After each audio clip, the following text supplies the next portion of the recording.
Okay, so we're looking right now at the broad topic is anaphora in language, and anaphora has to do with elements that are in sentences that need to get their interpretation from something else. So we're talking about, for the most part, DP things, noun phrase things that are referentially dependent in some way on other parts of the sentence.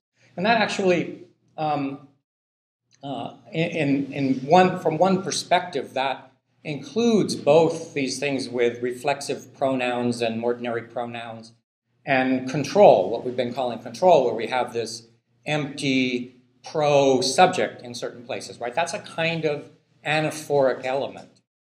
And this topic has been one of the major topics, a big topic in generative grammar in general, in syntactic theory in general, across different theoretical frameworks, partly because it's complex and it's rule governed, or it seems to be at least mostly rule governed, and the rules have to do with, at least mostly, with syntactic structure, especially if you take into account notions of lexical conceptual structure as well, where that's part of the syntactic structure. That's the part of the stuff from the lexicon and the meaning of verbs that is syntactically relevant. So those things are important, and then you find these kinds of things in all languages. You find pronominal anaphora, reflexive of some kind, as far as I know, in all languages. Okay, so one kind that I started talking about is reflexivized verbs. So here we have and I'm looking at actually kind of a hard case here, because this is going to be the entry into looking at the ordinary stuff as well. So here we have a case where we have and I'm repeating what I did last time, right? We have what is presumably a VP small clause, or some kind of a small clause. We have a case here where you don't have anything like an abstract B even, right?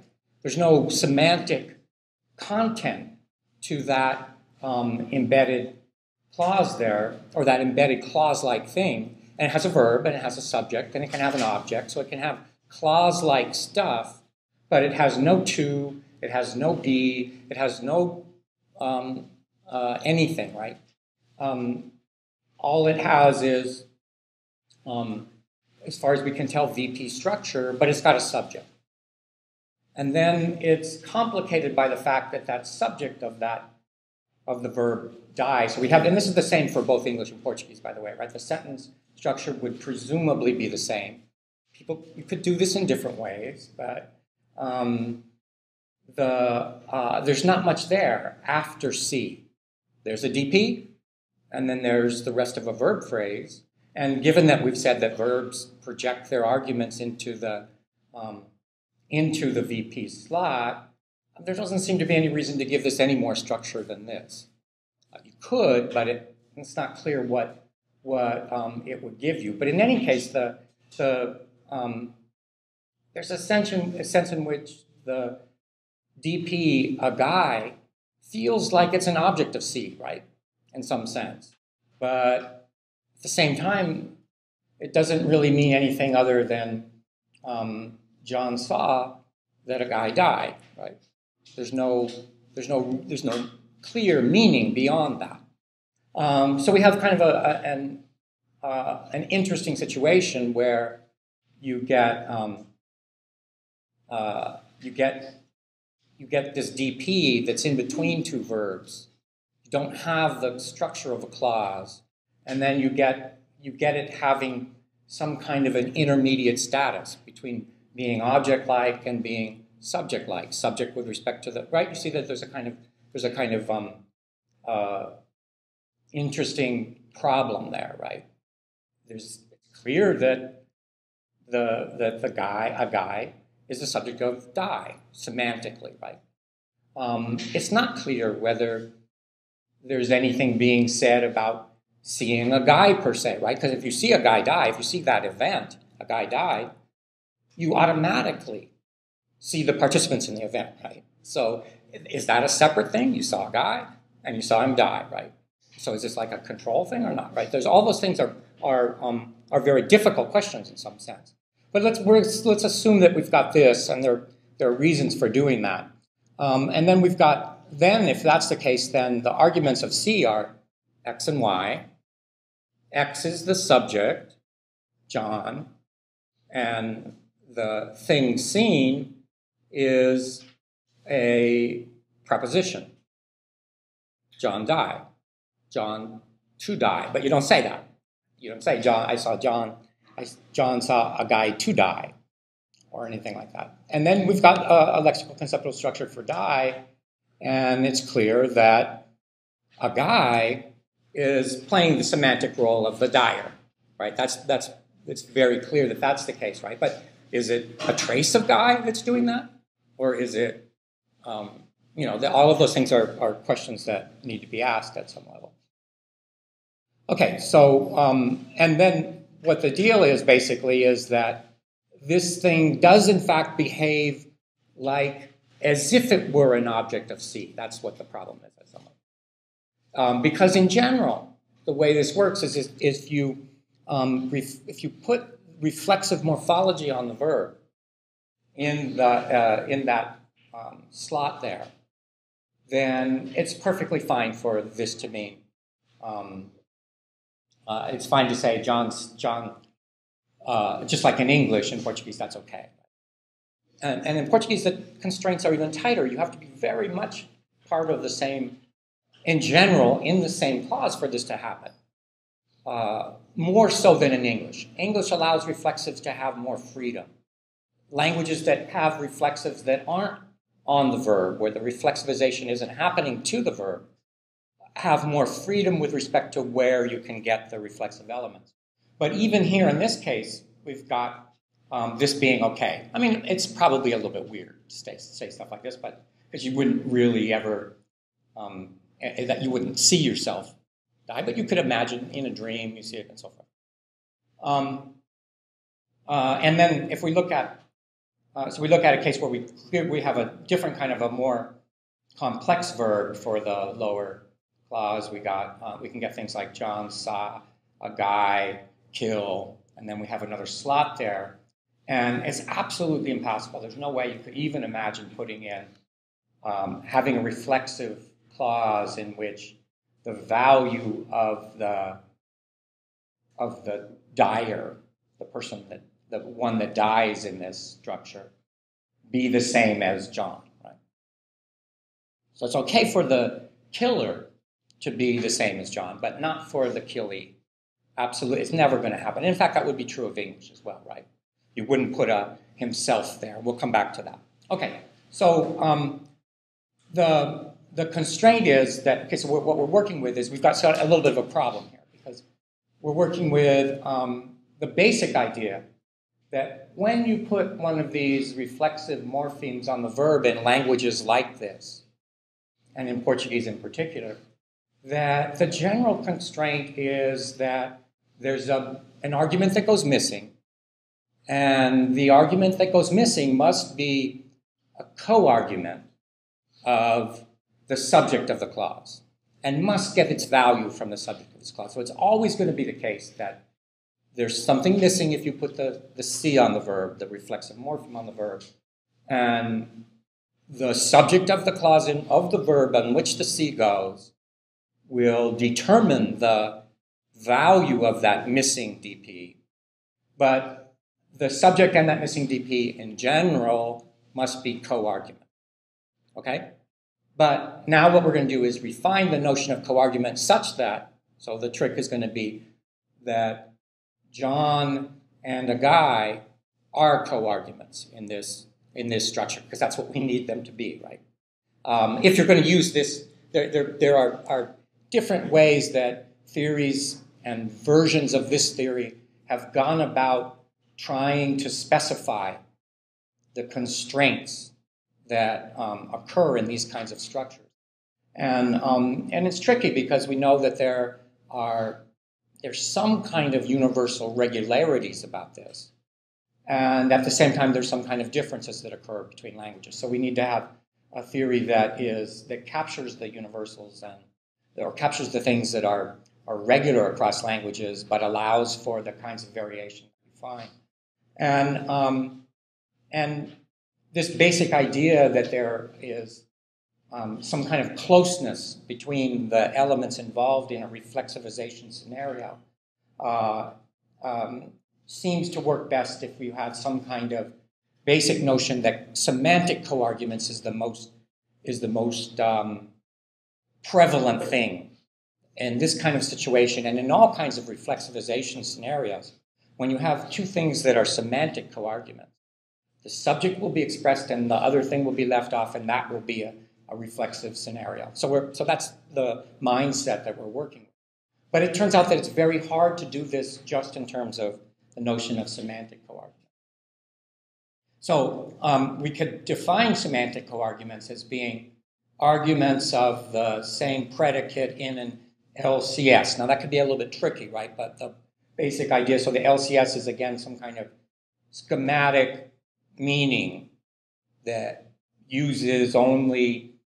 doesn't decompose C into any further meaning, although we know that we might be able to, or other things. So sometimes we have, but things like act and cause and become and go, all of those would be things that would recur in all kinds of verbs. And what we really care about is simply what the arguments are at some level.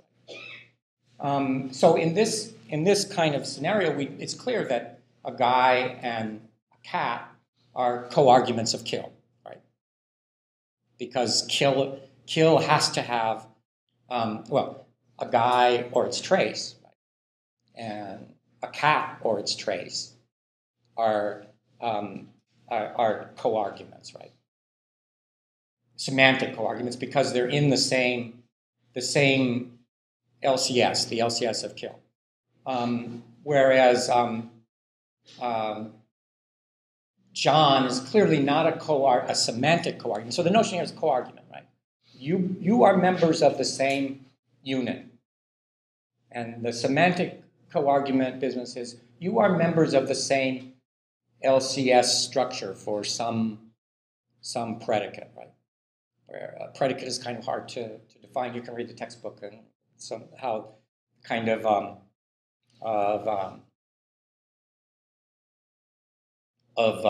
to see what they try to say there. But we could think of kill clearly as being a predicate and see as being another one. So John and a guy. So John and a cat and a guy. John is not a co-argument with either a cat or a guy. Not a semantic co-argument. Whereas a guy and a cat are semantic co-arguments given this decomposition of the meaning.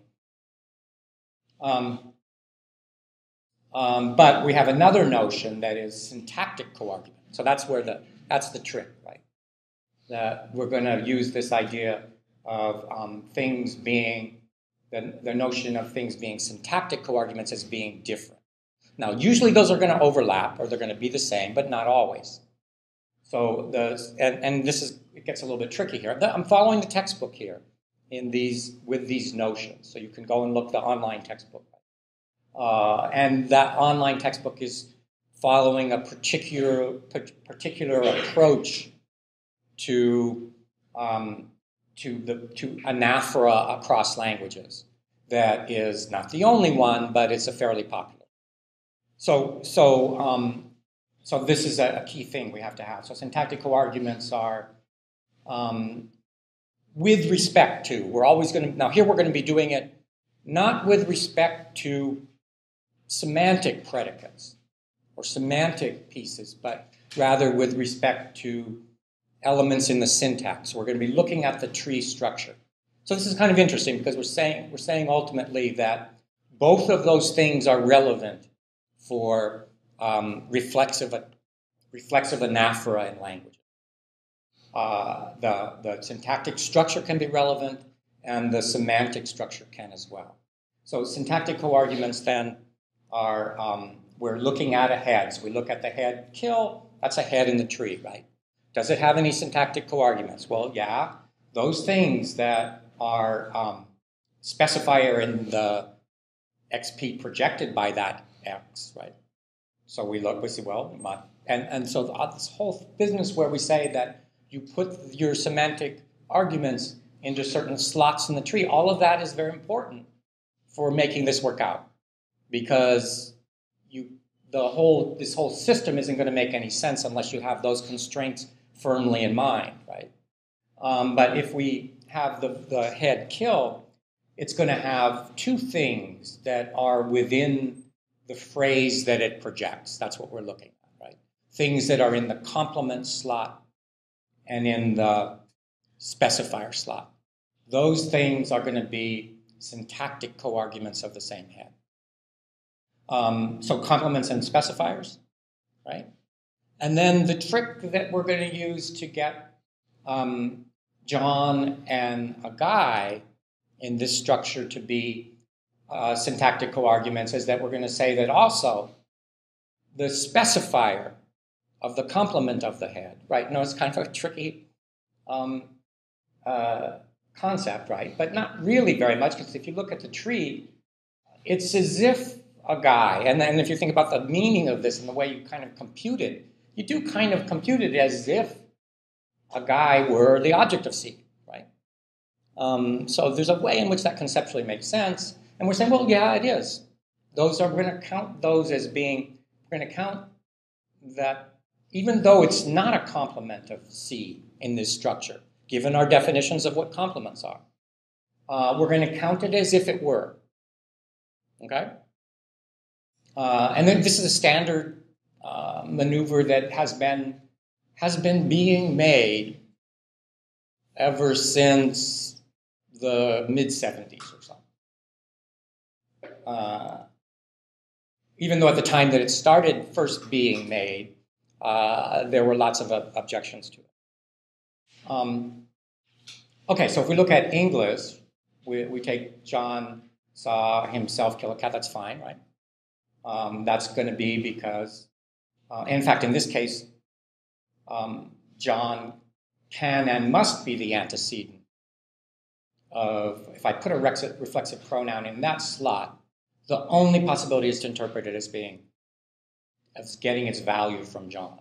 And that's because these are syntactic coarguments, and we're going to say for reflexive pronouns need to have a coargument of some kind.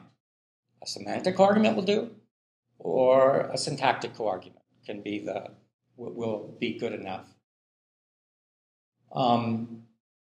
So we notice we can't put him in here and have it get its value from John, right? John saw him kill a cat. Where John goes with him? No way, right? Because that, in general, not always, but in general, the self pronoun forms, the himself and herself, myself, and the regular or ordinary pronoun forms are going to be in complementary distribution. You get one or the other, not both. Not always, but in general. And so that's what we expect. So those are syntactic coarguments, and we know that him can have an extra sentential antecedent, right? Doesn't need to have that. It doesn't need, so the reflexives are different from ordinary pronouns. Ordinary pronouns are quite happy they don't want anything too close to be their antecedent. You can have things that are far away or that aren't in the sentence at all. So that we can have him refer to Bert, and we have him in this slot. Now we take this slot, the subject and object slot of the verb kill in that embedded verb phrase. And those are both syntactic and semantic coarguments. So if we try to put in himself here, that's okay as long as that himself has to get its value from him. And then it can get its value from Bert because him gets its value from Bert. So you wouldn't say here that himself is getting its value from Bert. Although it does have the same referential value. But that's by virtue of him being licensed to take Bert as its antecedent and himself having to take the subject of that verb as its antecedent, because the constraint is, so himself can be co-referential with Bert, but only via him. So we say that in this kind of structure, we say that himself is syntactically bound by him. So this is the traditional terminology for this relationship. It's called a relationship of binding. So binding, that's something that we talked about earlier. Binding can happen in the lexical conceptual structure. When two of the letters are the same, the Y in the lexical conceptual structure for kill has two instantiations. That's a situation where you have variable binding, because what you can put, variable means I can put anything in that slot, but whatever goes into that slot, they're going to be interpreted as the same. Both the patient and the theme are going to be the same. But you can also have a situation of syntactic binding. So we're looking at the tree to see where there are those little indices. When those indices match, then, and you have things being syntactic coarguments, then you have cases of binding. So remember, these are not coarguments, the trace of John and the object of kill, and so we're not going to be, in English, we're not going to be able to put himself in here, where, in a sense like this, where we have John saw Clara kill himself. That you can't compute it, right? So it's actually sort of bizarre, because you know that, even though you know that, well, Clara can't possibly be the antecedent for himself, right? Because there's a gender mismatch. That's not enough for us to override the basic constraints. That's not enough to say, well, okay, then go find something else, right? So it's not a question of just having things match up in terms of gender. It's not okay for the trace of John to bind himself, because they're not coarguments. So then the overall theory of reflexive and pronominal anaphora in languages is called binding theory, and we're going to sort of develop this and flesh it out as we go through and look at different examples. And we're going to actually go fairly deep here. If you may have seen this in other classes, that if you took 103B, and you probably didn't go very deep with this, but because this is syntactic theory and this is a crucial component to it, and it's a complex and interesting phenomenon, we're going to go kind of deep and to flesh out the theory, and we're going to look a little bit at other languages that make it more complicated. But English itself is hard enough. People have spent lifetimes. Individuals have spent lifetimes working on this stuff, just for English. So the idea, a reflexive pronoun must be bound by a coargument of some kind, either a syntactic coargument or a semantic coargument. And an ordinary pronoun cannot be bound by a coargument. That's our first step at that, because then that gets us the apparent complementary distribution that you get. You get two. You can think of them as being two versions of the same thing. They're pronouns that need to have a value from something else, either in the sentence or elsewhere, but which one you get depends on what the overall configuration is. So here we go back to a control verb, persuade, and we know we've explored the syntactic structure of this kind of a sentence. We know that in this case, Mary persuaded Tom to lie about her. We know that Tom, there's lots of evidence that Tom is a semantic argument of persuade. So it's shown. So Mary and Tom are semantic co-argument.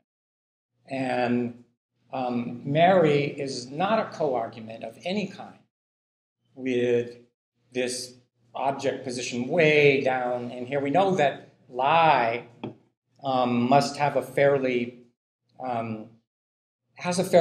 these verbs of communication have fairly complex semantic structure, right? So lying is saying something. And obviously when you're saying something, there's an addressee of some kind. And you can spell that out, but don't have to, right? You could say lie to someone, and that would be an argument, a complement of lie. And there's always a content of whatever you're... So that seems to be a fairly constant thing across verbs of communication, that there's content that's being communicated, there's someone doing the communication, and there's someone receiving it, at least, right? There are at least those three components. And those would all be arguments arguably arguments of lie. So we're going to say that the content of what's said is a lie, which has to be about someone, right? And so we're gonna have that, and the about here is a preposition that doesn't itself really give any meaning. All it does is say, I'm the content stuff, right? It's not a predicate of its own. So this gets tricky when you're working with prepositions, because some prepositions you want to say are predicates of their own, and other ones aren't. And about would be of the kind that wouldn't be. I can't prove that, but part of what you use, in fact, would be how reflexives work with respect to these things to flesh that out. There are other things. So we're making that assumption that that lie is an act of saying something to someone about something, and that something involves, that would be the Z,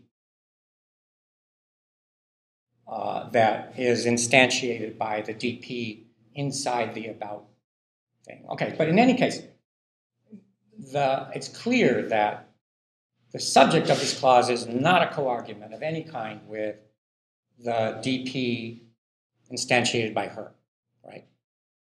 Not a syntactic co-argument, not a semantic co-argument. They're in different they're different verbs that they're related to.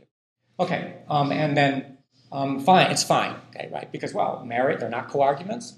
I can have her get its reference from Mary. That's a very normal sort of situation.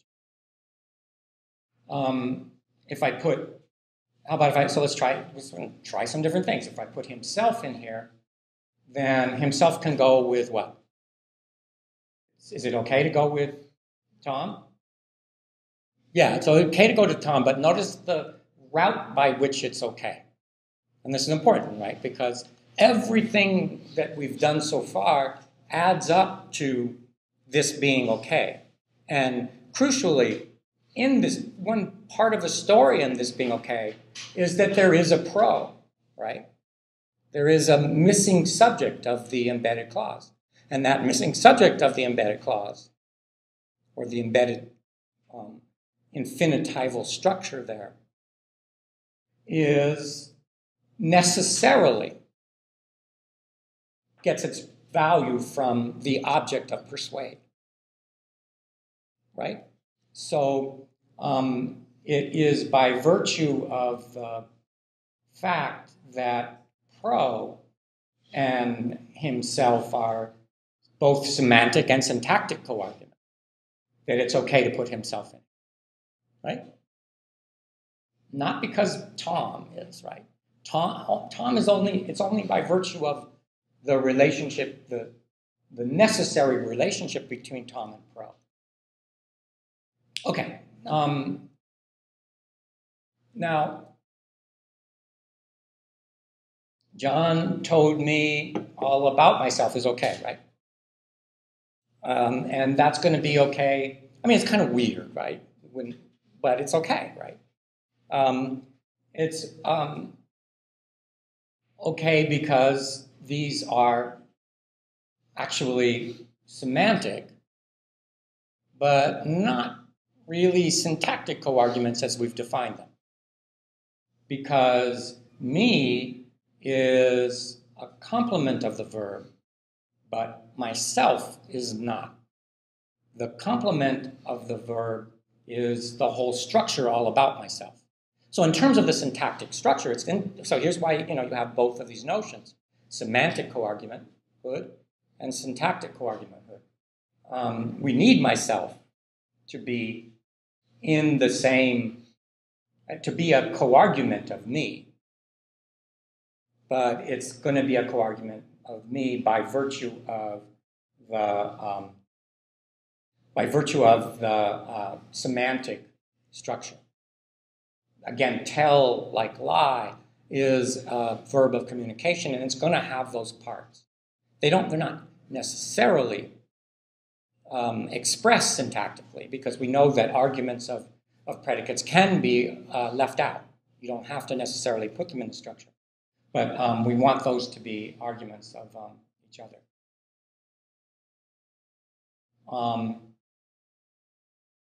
But we can't do this, right? John told myself all about me, right?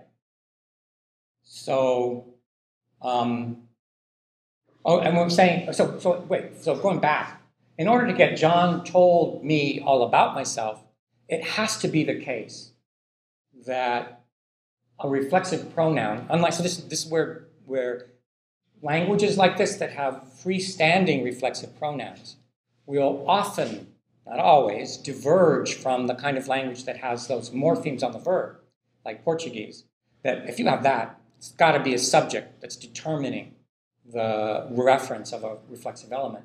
Here, going back to the previous slide, told me all about myself.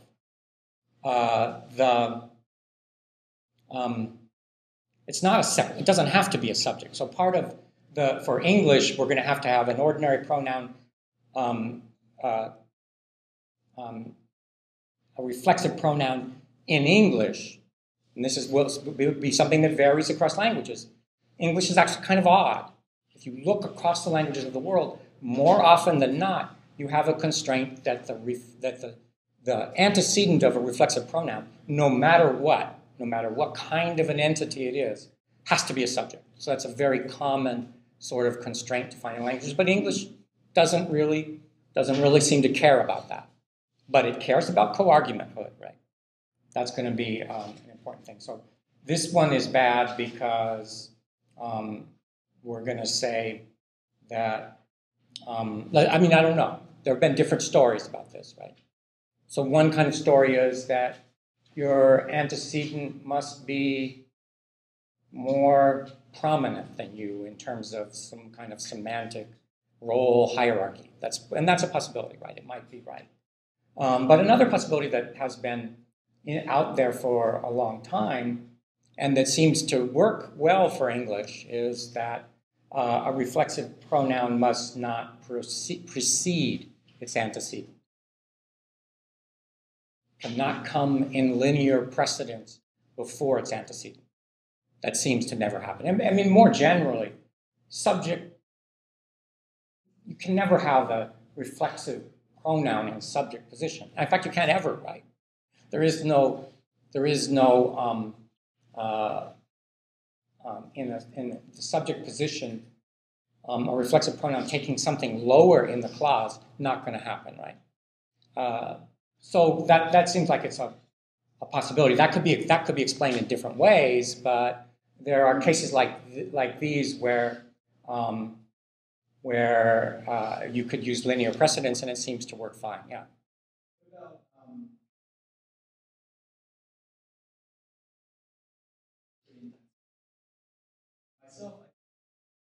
Yeah, you would treat that as being something other than a reflexive pronoun of this kind. It doesn't need to have, and we'll come to that question. That's basically not one of these kinds of reflexive pronouns that is bound or potentially bound, but it's taken out of the system and gets its value via another mechanism.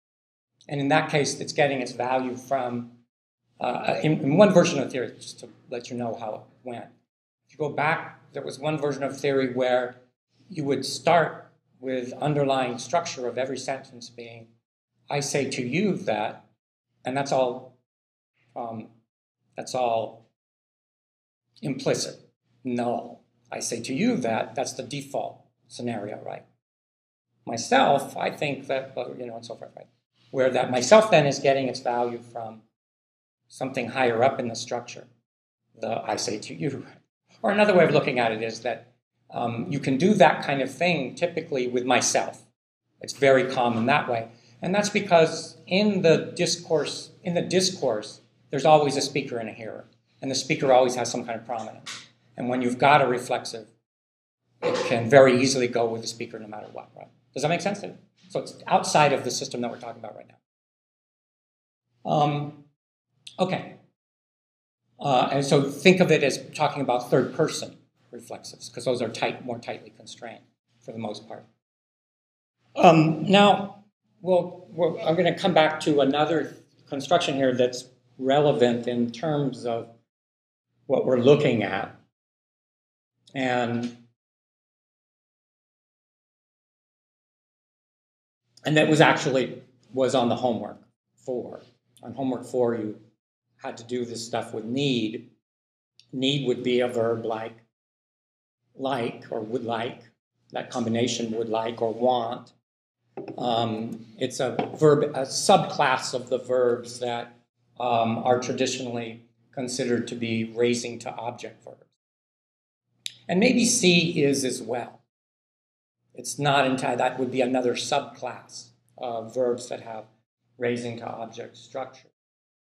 So if we take, the idea here is that in this sentence, Wilma would like, and I'm just using, I picked skin a cat because I was thinking of the Flintstones and Wilma and Fred, and they probably skinned animals. They probably didn't skin cats, but maybe if it were a leopard or something, right, or some other thing, and we just want a transitive verb. That's all we care about. But one that we can understand the conceptual semantics of, right? So here we have a structure like this. We would have would like. It's probably some kind of actually a complex lexeme that altogether means want, right? The would and the like go together to mean, because it doesn't really mean whatever would means plus whatever like means, but it's some kind of an idiomatic construction actually, right? So let's say that would like is actually a lexical entry, although nothing here really hinges on that.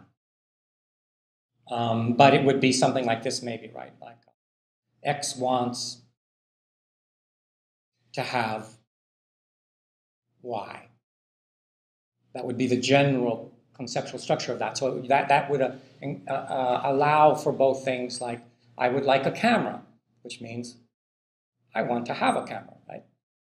And X would like, and then you can do a clausal structure, and it would mean X would like to have it be the case that Fred skins, Wilma would like it to be the case that, and then we have a proposition. So we can put either a proposition in the Y slot or a DP. Either one of those works. In this case, we're using the option. So X is the trace. It goes into the VP slot by our theory. Wilma is that element. Wilma, in fact, in this theory, occupies both slots. When you have a trace, you can think of Wilma as being in both of those slots. And sometimes when I draw the trees, I put a faded out Wilma to show that, right? Wilma's in both of those slots. The trace does the same thing. So Wilma is that X by virtue of the relationship of trace binding in this kind of structure. And there's a feature on would that says I have to have a subject. Past tense is my has other stuff. So there's some inflectional, right? Because this I is going to have inflectional information, and it has to check with the subject, and so Wilma is in there, and so forth. And then we have Y being the content of an entire verbal lexical conceptual structure, and that's actually fairly complex, right? So skin would mean X does something to Y such that Y becomes skinless, right? Skin, because the skin is giving you that skinless part there, or without skin, something like that. But really what matters here is only that we have things that are arguments or not arguments, right? And so we have a cat is in the structure because of the lexical conceptual structure of skin, and we've got there's going to be okay. So another part here is that the verbs in general that are transitive will have a feature on them, accusative case. And that's going to matter when you have a pronoun in that slot because it's going to be skin him, which is in the accusative form, not skin he, right? And with regular DPs, that's all invisible. There's no visible case anymore. But we're still going to say that there's a case checking that happens there, that transitive verbs have an accusative case feature that needs to be checked. And so all of that is hunky-dory. There's nothing. The to is going to have a subject feature. These are just the things I'm putting in light font here are the grammatical features that you wouldn't, if I just say draw the tree, you might not put those in there, right? But if we're going to give the full story, then, so I'm putting in the full story here with visible elements like checks and so forth. That's not part of the tree technique. And so I wouldn't expect you to draw that if I say draw a tree on homework. But here we've got Fred is in that position, and that allows the subject feature of to be checked. To doesn't care about anything else. I just need a subject. All right. And so that's the base of the structure of something like this. And then we then also have would like. Like is going to be a transitive verb. And it's going to have an accusative feature as well. It wants an accusative object. I need an accusative object. But if we have the tree drawn in this way, it doesn't have an object in the sense that we've been thinking of, a complement DP. Because the Fred is not an argument of like. Like just wants something. A whole proposition as its argument. And so, but still, we want it to count. We want Fred to count as the object of like here. Anyway, even given this tree structure, and we're doing that by saying that the specifier of the complement of a head can be its syntactic object. And actually, this is something that you are going to need in other places. Let me just give you one example. Just using this sentence. Wilma would like for Fred to skin a cat. In that structure, where does Fred get its case checked? If you assume, because you know you could also say, Wilma would like for him, with an accusative pronoun, to skin a cat. Where does it get that accusative case, right? And one answer is, the traditional answer is that for is a head that has the same capacity to check its case with its syntactic object. And its syntactic object is technically not its complement, but the specifier of its complement, right? So that's just another place where the same thing is needed. We need to have this notion of syntactic object that isn't the same, or that's a little bit different than what we have been assuming in these structures. And the bottom line is that in some cases the DP can play the role of both the subject of the embedded clause structure and the object of the main clause. And so this is traditionally this is one version, one type of the construction that was traditionally known as raising to object, and is still referred to that way in lots of literature. Or it's also called exceptional case marking structure, or ECM sometimes, right? Now, I'm going through this in a little bit of depth here because this is the textbook takes this approach, that there's an exceptional case marking that talks about exceptional case marking and so forth. Here it is.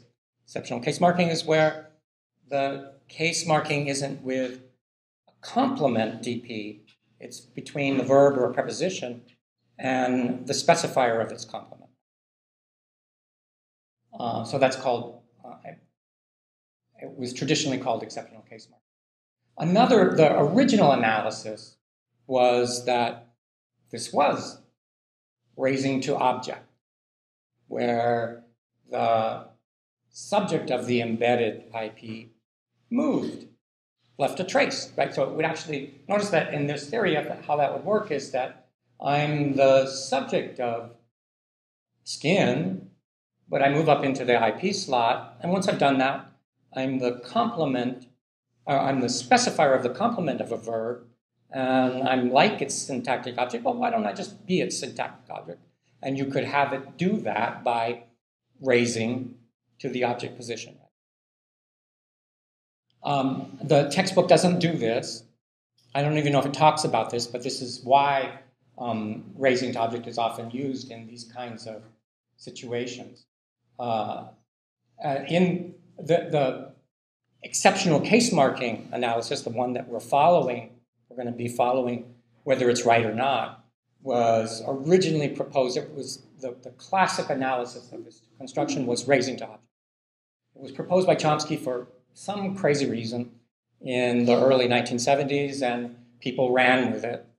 And Paul Postel wrote a whole book with lots and lots of evidence saying that this was the right analysis, right? He sort of wrote the Bible on raising to object being the correct analysis, and it was Chomsky in this paper in 1973 that did away with raising to object. He made the theory be such that that was outlawed. Okay, so here we're talking about this situation where you've got this crazy kind of thing, right? This scenario where you've got something that feels like it's the object of the verb, but it's also the subject of the, and then how do you deal with that? And it's not control. And I'll go through the evidence for it not being control. But then, so Chomsky proposes that raising to object is the exceptional case marking. The verb can case mark. It can have a syntactic object that is the specifier of its complement, right? That's the idea. And then Davies and Dubinsky come along in 2007 and write a whole other book where they give lots of evidence from lots of languages for having it really be raising to object, not exceptional case marking, for these kinds of scenarios. And then Chomsky comes along in 2009 and says, yeah, you know what, you're right, and has it all be raising to object again. So there's a complex story that goes over, that spans 30 or 40 years of looking at this stupid construction and going in different directions with how to analyze it. And looking at lots of languages that have similar constructions. So you could do, you can write dissertations and books on just this. But we're doing it like this, with the exceptional case marking analysis. But we can call it raising to object if you like. And the need, remember, I need him to do that is this same construction. So if you were thinking, I know that some people on the homework were saying, oh, but him is the object of need, right, in that construction, right? Well, yeah, because of this. All right.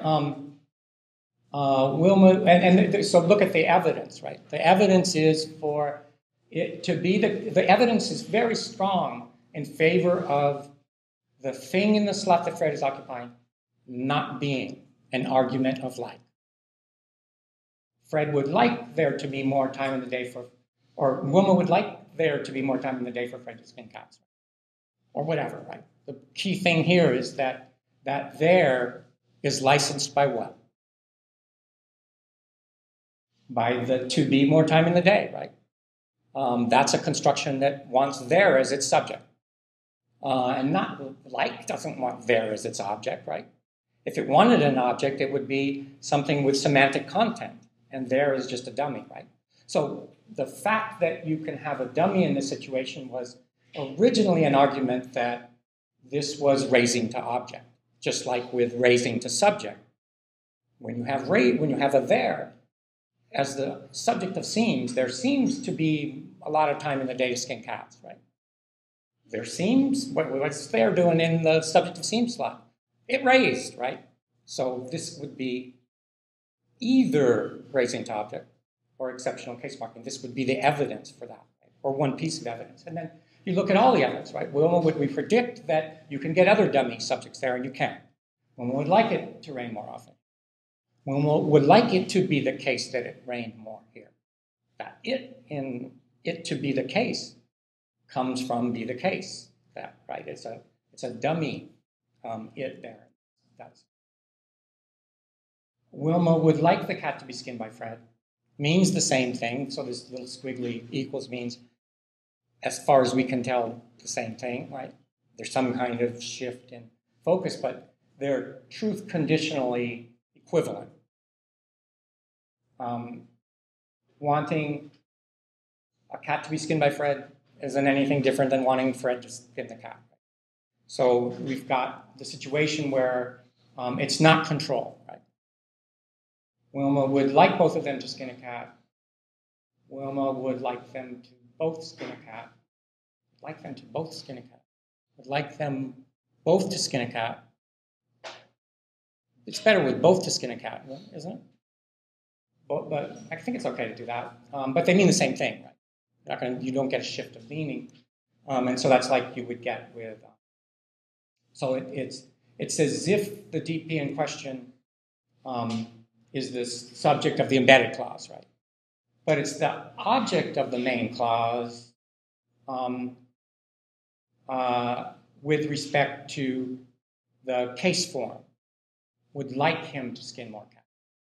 It's an accusative case form. And with respect to reflexive anaphora, right? Wilma would like herself to have a chance. You would ordinarily not do that because you can just stick a pro in here, right? But if you did put something in there, it would be herself. And you wouldn't say, Wilma would like her to have a chance where her goes with Wilma. No. So it says, so that slot is acting as if it's a syntactic co-argument of like, right? Of would like. But it turns out to be not completely like an object of like at the same time. So you get, you can't do this. So ordinarily, right, here's the key thing. Ordinarily, when you have a subject and an object with a verb and their co-arguments, semantic co-arguments, and even syntactic co-arguments ordinarily, you can passivize it and make the object become the subject, right? But here you can't do that at all, right? Fred would be liked by Wilma to skin a cat. Absolutely impossible, right? So if it were, and this is one of the limitations on the raising to object analysis of this clause, if it really were completely the object of would like, if Fred were in that construction, then we would expect to be able to passivize it, to make the verb passive. And in some, actually, to make matters more complicated, in some raising to object constructions, you can do that. So this one is sort of a middle case in between really raising to object-like stuff and control stuff. Also, and then we see that there's a difference, raising to object versus object control. In the object control cases, let's take something like this. Wilma talked Fred into skinning a cat. Here, Fred is clearly an object of talk, a complement of talk, and an argument of talk. Because if Wilma talked Fred into skinning, then Fred received the message from Wilma, right? So you could see that the lexical conceptual structure is really hairy here, right? Because of what persuade or what talk can mean, right? Talk and persuade and all of these kinds of verbs of communication where where there's influence on someone else, right? So here it's actually probably talk into as a lexical unit of some kind. Talk into is different than talk, right? It's tell someone something and do that with the intention of that person doing something, right? All of that is part of the meaning of talk into, right? It's a complex semantics there. But you could see that clearly the skinning a cat would have its own lexical conceptual structure that we've already seen, that of skin. In this particular case, we've got an interesting situation where the pro here is not the pro in a to clause, not a to infinitival, but in one of these small clauses. So pay attention that small clauses can be control structures.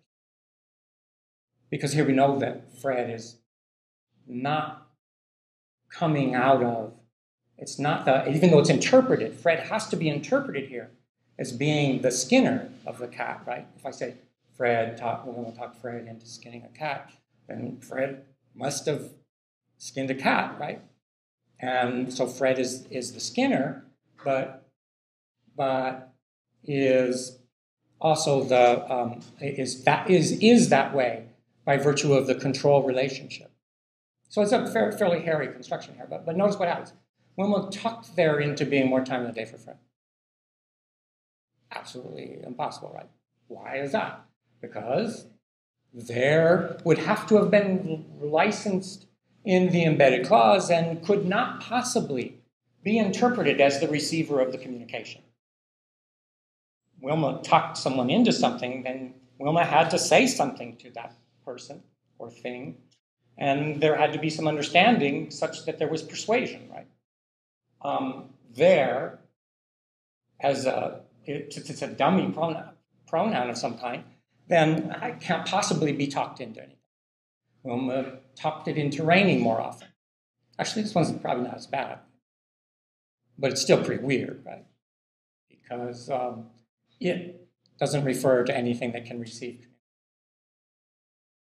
Wilma tucked the cat into being out of the bag. Tucked the shit into hitting the fan. No. So Wilma tucked the cat into being skinned by Fred is way different than Wilma tucked Fred into skinning the cat, right? So we just do our standard raising versus control stuff, and we get a control structure.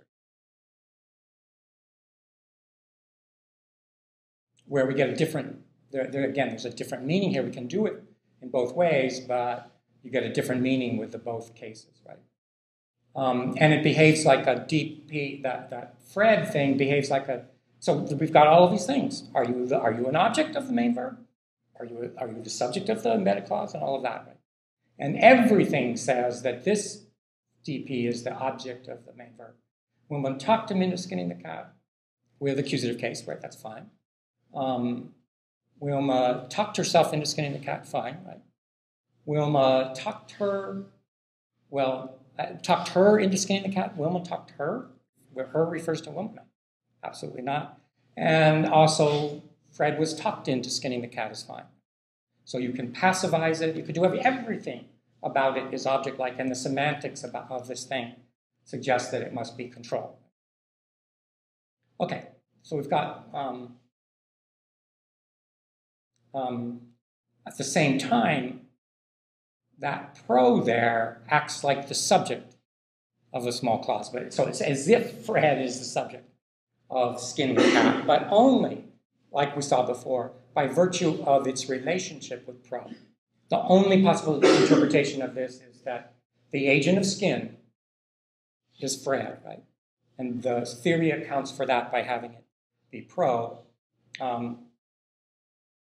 Wilma tucked Fred into skinning himself is okay by virtue of himself being a syntactic and semantic co-argument of pro, right?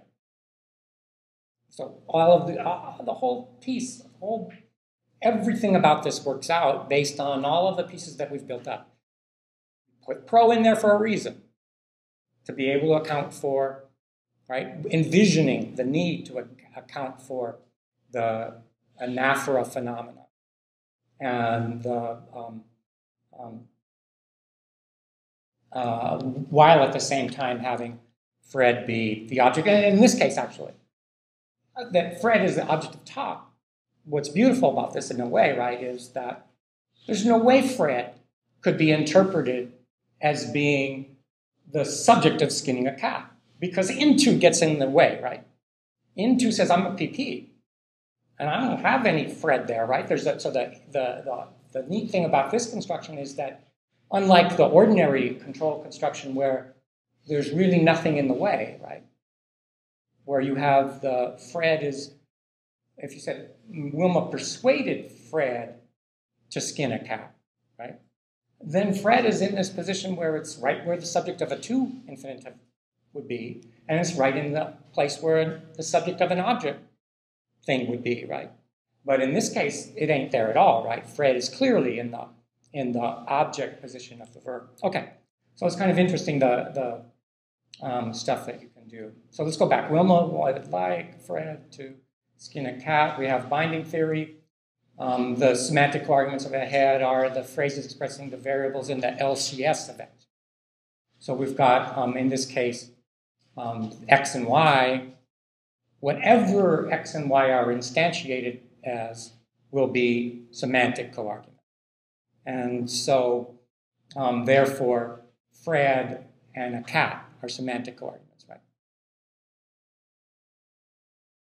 And they're also semantic coarguments, right? So all of those things are true. And Wilma is not a semantic coargument of Fred, because they're not. Because if you look in the we have to have the meaning in mind here and what the lexical conceptual structure would be.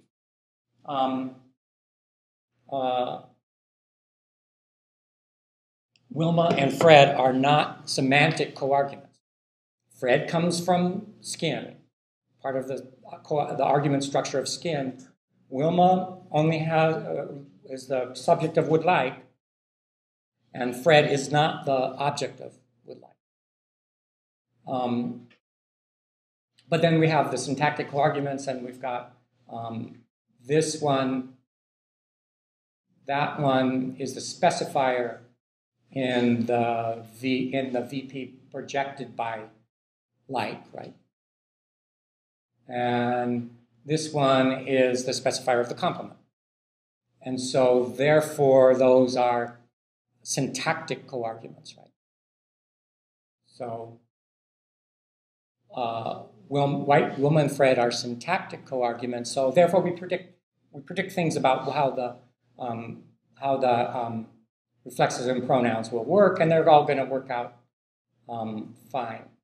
So, whereas Fred and a cat are both semantic and syntactic coarguments, Wilma and Fred are only syntactic coarguments. And our binding theory says this. And then if we put himself in the slot, it's going to be okay. Fred can go with himself. I mean, this is sort of stupid, right? Wilma would like Fred to skin himself. I mean, it would be a weird scenario, right? But it's not ungrammatical, right? It just would be a weird scenario, because who would ever do that, right? That would be okay, right? And why is it okay? It's because they're Fred and the DP slot occupied by Fred binds a trace in the specifier of VP position, and that and the object position are coarguments, right? If we try to put him in here, then it cannot go with Fred, right? Wilma would like Fred to skin him. Can't mean skin himself, right? No way, because that's what we predict, right? So that's uncorrect. Wilma would like Fred to, of course, that's a stupid scenario again, but to skin herself, absolutely impossible, right?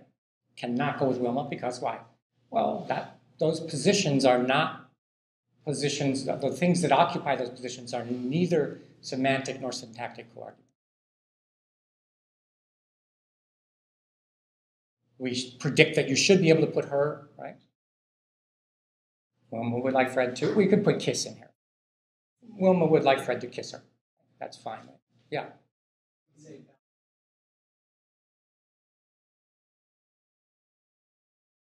Yeah. I don't know. I think so, yeah. Yeah.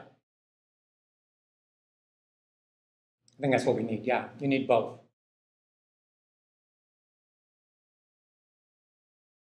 I mean, technically, in the case where it's semantic coarguments binding each other, you could say that the binding is happening in the lexical conceptual structure, right? Because the variables would be the same. But it's still binding, right? But there would have to be syntactic binding, because it wouldn't be in the semantic structure. So you need it to be both.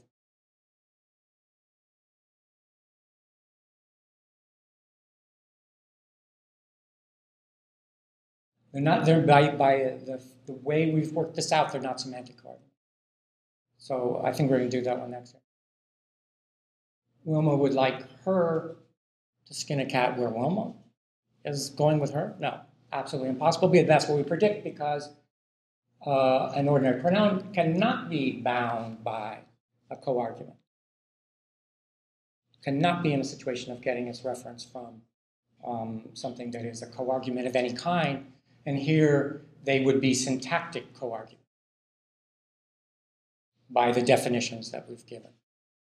And any theory, no matter whether you do this as raising to object or what we're doing here with the exceptional case marking kind of structure, you still have to say this, right? It's syntactic subject-object in the same configuration that matters.